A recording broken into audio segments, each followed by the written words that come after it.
The $200 billion loaf of bread. Okay, so picture this. You walk into a bakery. You want to buy one loaf of bread. The price? $200 billion. I'm not joking. I'm not exaggerating. I'm not doing some weird inflation adjustment. This actually happened. Germany, November 1923. A soldier walks home after guarding the French border all month. His paycheck just hit 3 trillion marks. Sounds rich, right? Wrong. He stops at the bakery. The bread price has literally doubled since this morning. Tomorrow, it'll double again. His entire life savings from fighting in World War I trenches? That buys 3 eggs. Maybe 3 eggs. His mom's pension from his dad dying in combat? Completely worthless. She's literally burning money in her stove because it's cheaper than firewood. You can't make this up. This isn't just a story about Germany being weird. This is about what happens when governments try to pay for wars by just printing money instead of, actually taxing people. And get this, this has happened 47 times in recorded history. 47 times. Same pattern, same ending, same people get destroyed.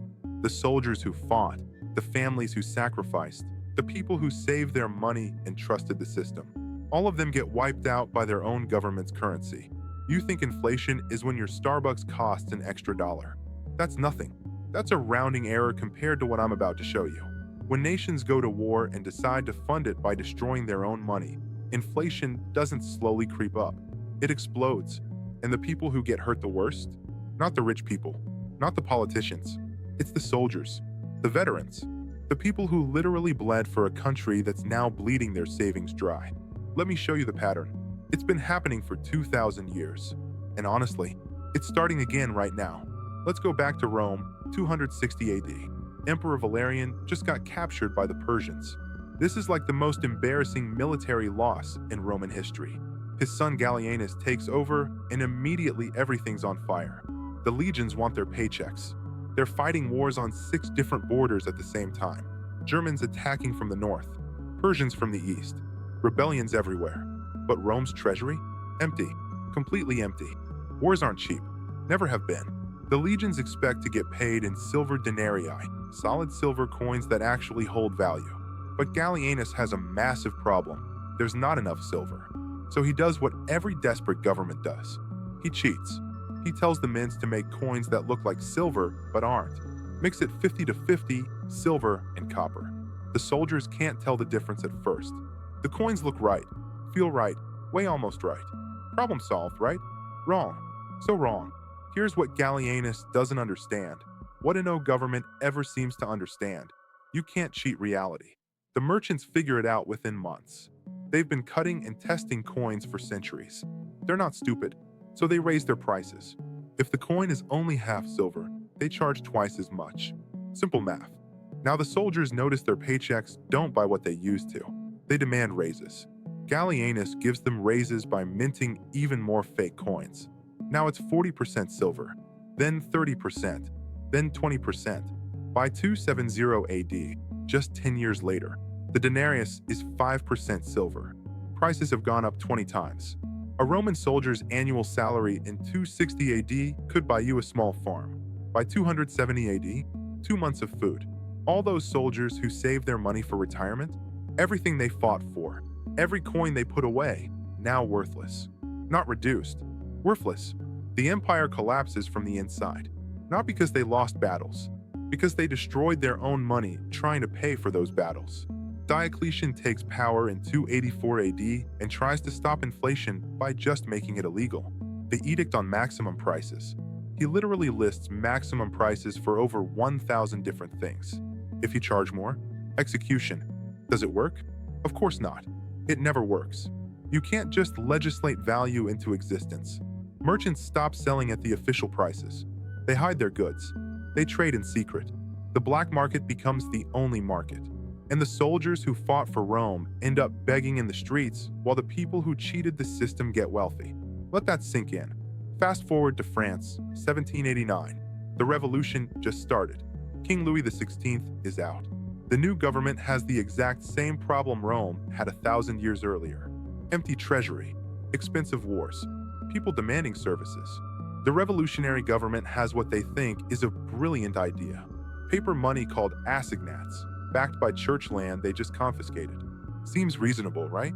The land has real value. The money represents that value. They print 400 million livres worth. It actually works at first. The economy stabilizes. But then they discover something magical. They can just keep printing. Need more money? Print more assignats. The church had lots of land. Surely there's enough value for another billion livres, right? By 1792, there are 2.5 billion assignats floating around. By 1795, 40 billion. But here's the thing. The church land backing them hasn't magically multiplied. Land doesn't work like that. But paper does. A French soldier fighting in the Revolutionary Wars gets paid in assignats. In 1790, his salary gets him 6 months of comfortable living. By 1795, 3 days of bread. That's IT. The assignat collapses to 0.5% of its original value. Everything that veteran soldier earned fighting for the revolution? Gone. Completely gone. The revolutionary government tried executing merchants for raising prices. The law of the maximum, 1793, death penalty for overcharging. They literally guillotined bakers, butchers, shopkeepers. Did it stop inflation? Nope. It created food shortages. Because when you threaten to kill people for raising prices, they just stop selling stuff. The soldiers end up with worthless paper and empty stores.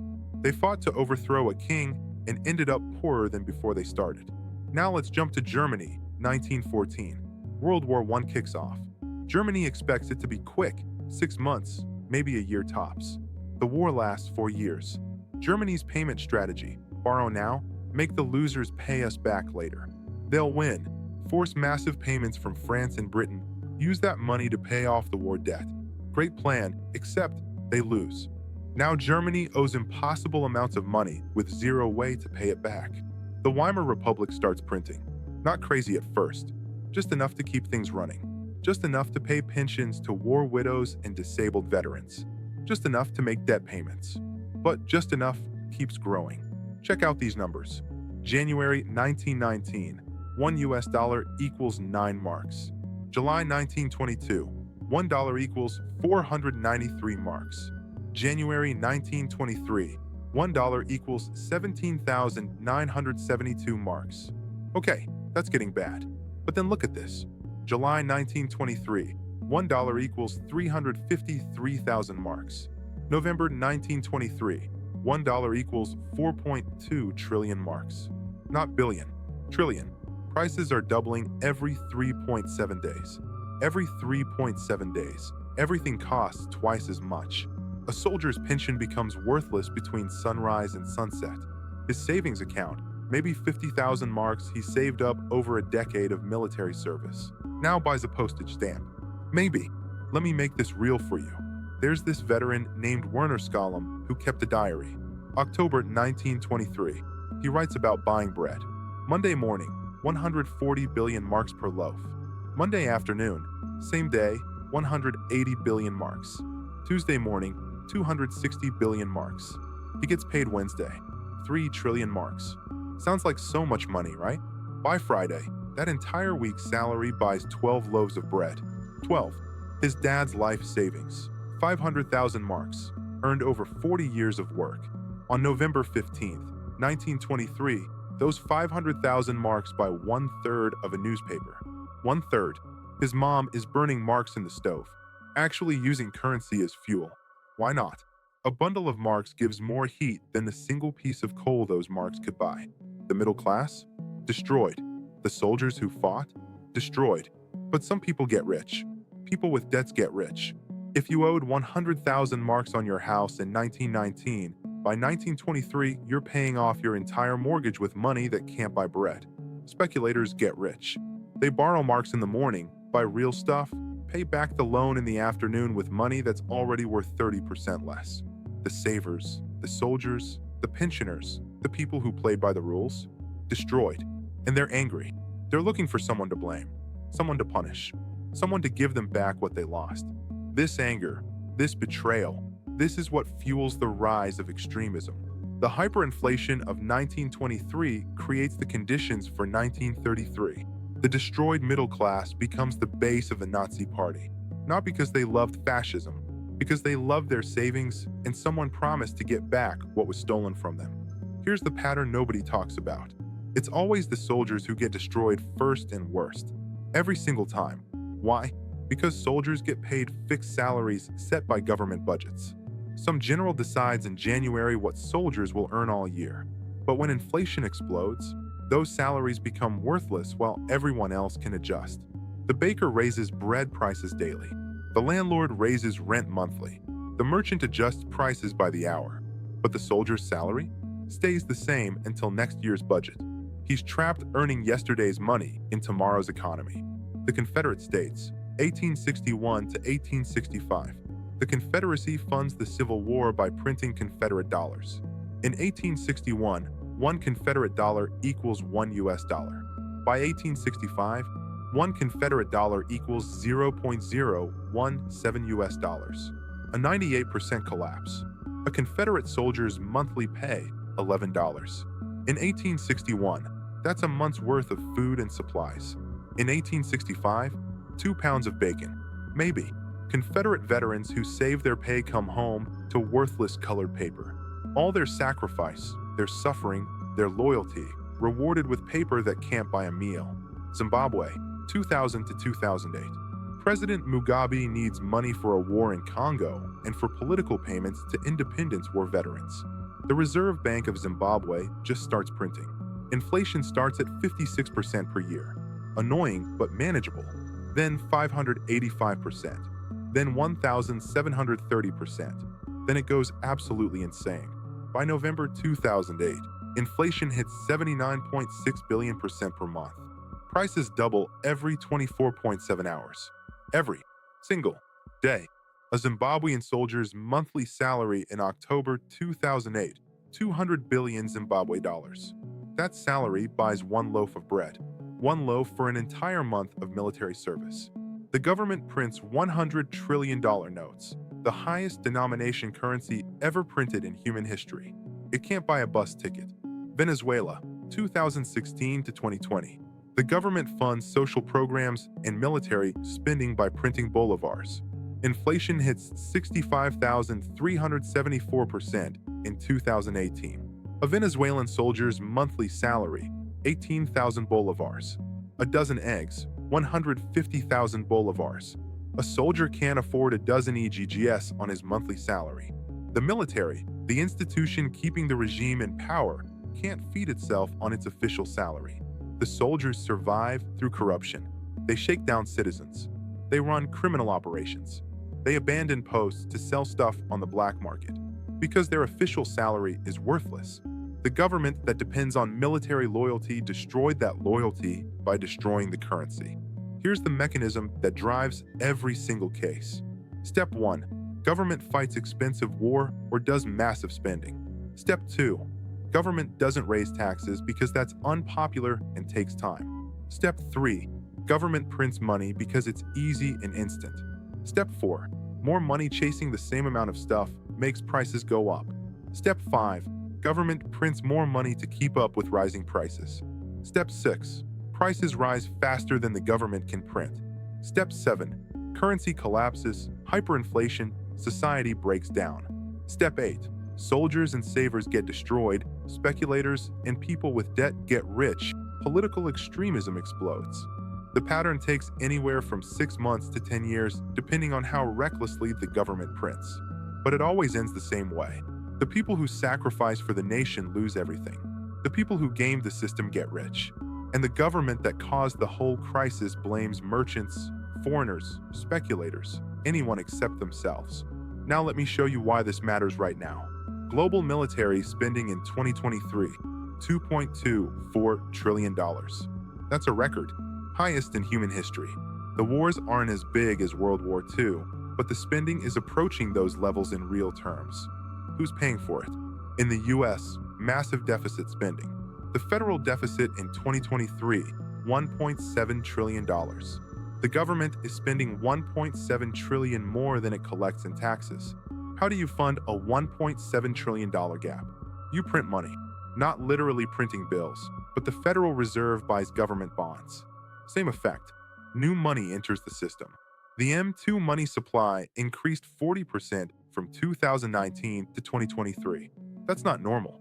That's not sustainable. That's the early stage of the pattern I just showed you. Inflation 2021 to 2023 officially peaked at 8 to 9%. Feels like way more because the official numbers understate housing, food, and energy costs. Military pay raises in 2023 4.6%. Notice the gap? Inflation at 8%, pay raise at 4.6%. Soldiers are getting poorer in real terms. It's not hyperinflation level yet, not Zimbabwe or Weimar, but the gap is there. The pattern is starting. Military families using food banks increased 25% from 2021 to 2023. Soldiers on food stamps increased 18%. These are people serving in the military of the wealthiest nation in human history, and they can't afford food. Why? Because the government is funding massive spending with money printing and soldiers are on fixed salaries that don't keep pace. China's military spending increased 76% from 2013 to 2023. Russia's military spending up 300% since the Ukraine invasion. Europe's remilitarizing. Taiwan's building up forces. The Middle East is on fire. Everyone's spending on military. Everyone's running deficits. Everyone's printing money to cover the gap. The global M2 money supply increased 42% since 2019. That's more money than existed in all of human history until 2019, created in just 4 years. And it's accelerating. Where does this lead? History is crystal clear. It leads to inflation, then more printing, then more inflation, then hyperinflation, then society collapses. The only question is when. But here's the part that should absolutely terrify you. The mechanism is invisible until suddenly it's not. Germany in 1922 seemed manageable. Inflation was high, but not catastrophic. Then 1923 exploded. Zimbabwe in 2006 was bad, but survivable. Then 2007 went exponential. Venezuela in 2015 was concerning. Then 2016 to 2018 became catastrophic. The pattern doesn't give you a warning. It gives you the illusion that everything's stable, then BAM, rapid collapse. You don't see it coming. You just wake up one day and bread costs $200 billion. Who suffers in every single case? The soldiers, the veterans, the pensioners, the savers, the people who believed in the system and played by the rules. The people who can't adjust their prices because they're on fixed incomes set by bureaucrats. Meanwhile, the wealthy adjust. They hold real assets, land, stocks, gold, commodities. Those assets inflate with the currency. The rich get richer during hyperinflation. Not despite hyperinflation, because of it. They borrow worthless money and buy real things. The soldiers, stuck with fixed salaries and collapsing currency, get poorer and poorer. There's a moment in every hyperinflation when the soldiers realize what's happening. They realize their government is destroying them. Not the enemy, their own government. In Rome, the legions started demanding payment in gold instead of fake coins. When they didn't get it, they revolted. 26 emperors in 50 years, most killed by their own soldiers. In France, Napoleon rose to power on the backs of soldiers whose pay had become worthless under the Republic. In Germany, the hyperinflation veterans formed the core of political extremism. In Zimbabwe, the military eventually turned on Mugabe. In Venezuela, the military runs criminal enterprises because their official pay can't buy food. The breaking point comes when soldiers can't feed their families on their salaries. That's the moment. Not when inflation hits 100%, not when it hits 1,000%. When a soldier comes home and his kids are hungry and his paycheck can't buy groceries. That's when governments fall. That's when militaries revolt. That's when the whole system collapses. Because soldiers with guns who can't feed their kids stop caring about maintaining order. They start caring about survival. Here's the final irony that's almost funny if it wasn't so tragic. Governments cause hyperinflation to fund the military, to pay soldiers, to fight wars.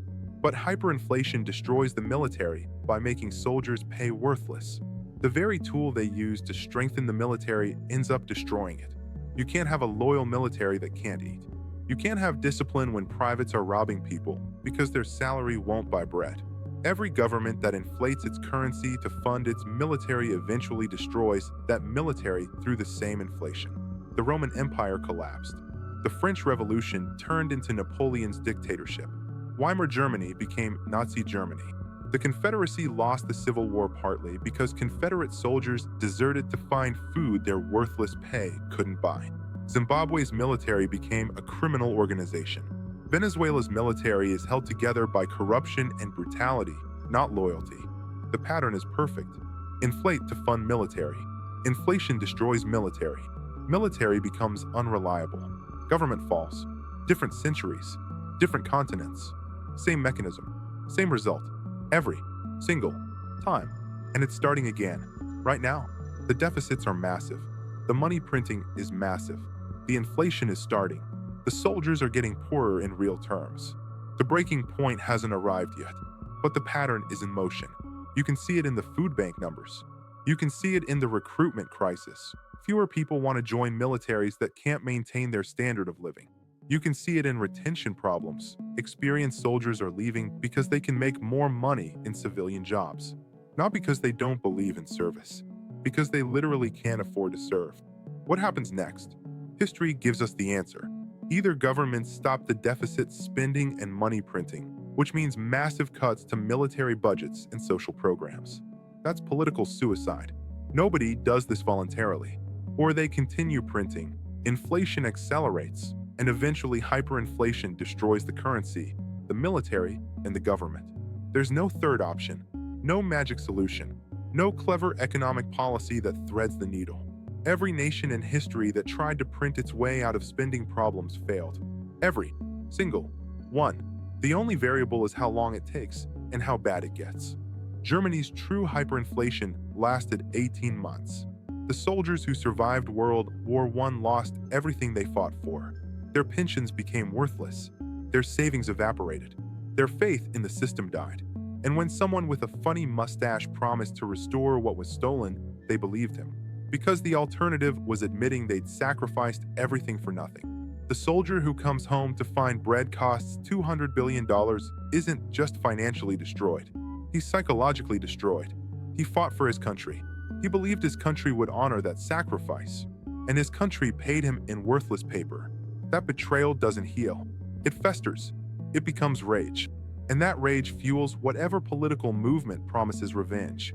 You're watching the early stages of this pattern right now. The deficits, the money printing, the inflation, the military families struggling. It's not hyperinflation yet, but it's the foundation. And foundations don't stay foundations forever. They either get dismantled or they support the building of catastrophe on top of them. History suggests nobody dismantles them in time. History suggests we build the catastrophe and act surprised when it collapses. The loaf of bread that costs $200 billion isn't the real tragedy. The tragedy is the soldier who fought for his country and comes home to find that loaf costs more than everything he saved in his entire life. The tragedy is that governments keep making the same choice. Print money, fund wars, destroy the currency, betray the soldiers. And the soldiers keep believing it won't happen this time, that this time is different, that their sacrifice will be honored. It never is. Not in Rome, not in France, not in Germany, not in Zimbabwe, not in Venezuela. And it won't be honored this time either, because the pattern is stronger than any government's good intentions. The pattern always wins. If you enjoyed this video, make sure to subscribe and hit that notification bell. Drop a comment below with your thoughts on government control of currency. And check out my next video where I dive into another insane story you won't believe. See you there.